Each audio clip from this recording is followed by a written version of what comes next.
from church, and I've always believed in God to some extent because, for years when I was a kid, I think believing in God was more just believing in my parents.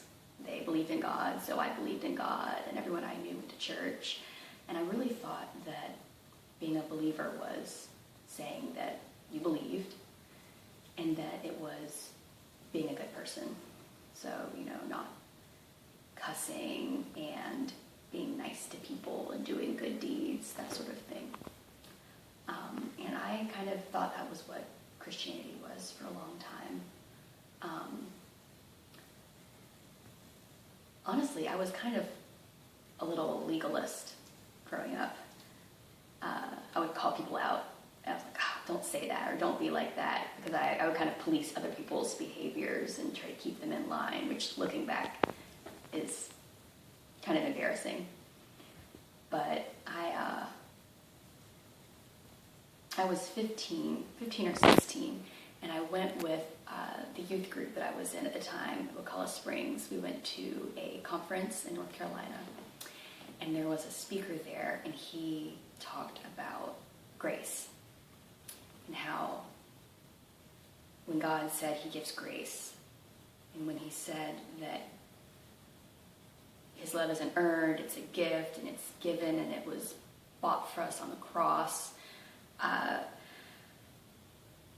It was all words I'd heard growing up in church, but I'd never really understood what they meant. And I kind of started thinking, do I even know what's going on here? It was kind of sort of just meaning different things to me. And I went back to the hotel room that night, and I just started reading the Bible, which kind of might be for the first time. I mean, I'd always grown up around the Bible and, memorized verses and awanas and that sort of thing, but just to sit down and just start reading through the New Testament.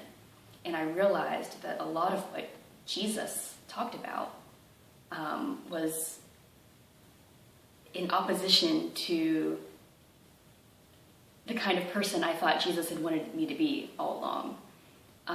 And it really struck me that when God's love is unconditional, that it literally means without condition. And that when I thought that I had to earn my way to do something, what I was saying was unconditional love isn't real.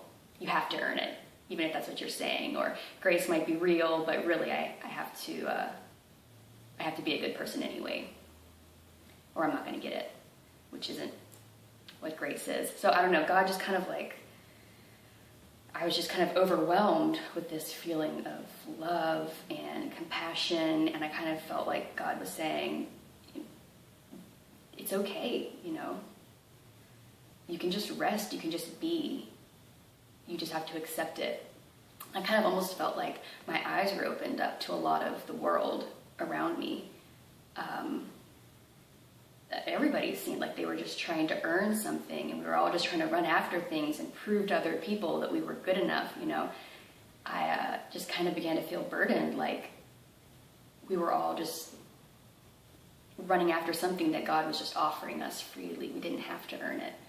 I actually started getting a real heart for missions around this time too, because I realized, around the world there were people in all these other religions and faiths that seemed to say you have to do all of these things to be a good person, and God loved them too, and God was saying, come, you don't have to do that to them too, and just, we need to go let them know. So I got really involved in missions, and it's just kind of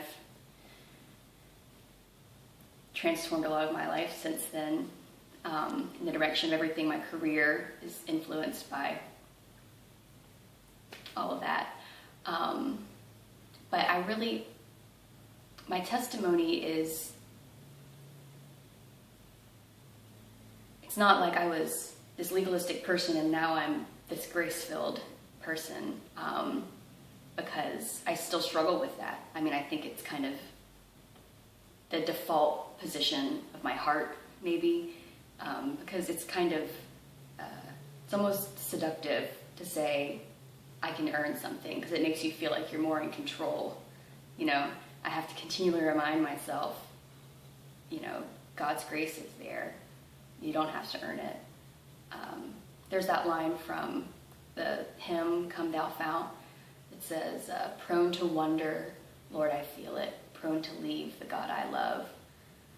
And every time I sing that, I almost start to cry, because I do feel it. I love God, and I've accepted that He loves me, but still it's hard to accept that every day and remember that He's always there, and no matter how far I might stray away from Him, I don't have to work my way back to Him. I can just turn back, and He's ready for me to be with Him again. Well, I never left Him, but you know what I mean. So that's who I am.